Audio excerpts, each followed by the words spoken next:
ಈಗ ಮೊನ್ನೆ ನಡೆದಂಥ ಒಂದು ರಾಜ್ಯ ಸರ್ಕಾರದ ಕ್ಯಾಬಿನೆಟ್ ಇದರಲ್ಲಿ ನಮ್ಮ ಜಿಲ್ಲೆಗೆ ಅನ್ಯಾಯ ಆಗಿದೆ. ಮಂಕಾಳ ವೈದ್ಯರಿಗೆ ಸಚಿವ ಸ್ಥಾನ ಕೊಟ್ಟು ಕಿತ್ಕೊಂಡ್ರು. 4 MLA ಇದ್ದಾರೆ, ಮತ್ತೊಂದು MLA ಬಾಹ್ಯ ಬೆಂಬಲ ನೀಡಿದ್ದಾರೆ. ಹೀಗಿದ್ದು ಕೂಡ ರಾಜ್ಯದಲ್ಲಿ ಒಂದು 2ನೇ ಅತಿ ದೊಡ್ಡ ಜಿಲ್ಲೆ.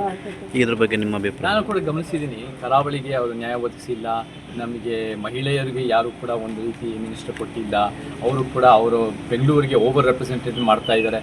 ಇವ್ರು ಏನು ಮಾಡಿದ್ದಾರೆ ಅಂದರೆ, ಇವ್ರಿಗೆ ಯಾರು ಫೇವರ್ ಇರ್ತಾರೋ, ಇವ್ರಿಗೆ ಯಾರು ಒಂದು ರೀತಿ ಅವರು ಮಾಡ್ತಿರೋ ಜನವಿರೋಧಿ ಅಥವಾ ವ್ಯಾಪಾರದ ಕಾರಣದ ದೃಷ್ಟಿನಲ್ಲಿ ಲಾಭ ಆಗಿತ್ತೋ ಅವ್ರನ್ನೇ ಸೇರಿಸ್ಕೊಂಡಿದ್ದಾರೆ ಹೊರತು ಎಲ್ಲೋ ಒಂದು ಕಡೆ ನಿಜವಾದ ಕರ್ನಾಟಕಕ್ಕೆ ನ್ಯಾಯ ಒದಗಿಸಿ ಒಂದು ಉತ್ತಮ ಕರ್ನಾಟಕ ಕಟ್ಟೋರನ್ನ ಅವರು ಮೂಲೆಗೂ ಮಾಡ್ತಾರೆ ಅವ್ರ ಪಕ್ಷ.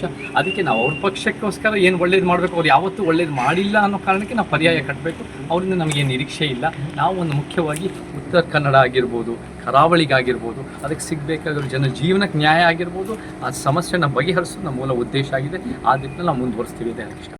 ಅದಕ್ಕೆ ತಮ್ಮ ಅಭಿಪ್ರಾಯ ಏನು? ಈಗ ನಮಗೆ ಅವ್ರ ದೃಷ್ಟಿಯಲ್ಲಿ ನಾವು ಹೆಂಗೆ ನೋಡ್ತೀವಿ, ಅವ್ರ ದೃಷ್ಟಿಕೋನ ಅಂದರೆ ಒಂದು ವ್ಯಾಪಾರೀಕರಣ ದೃಷ್ಟಿಕೋನ.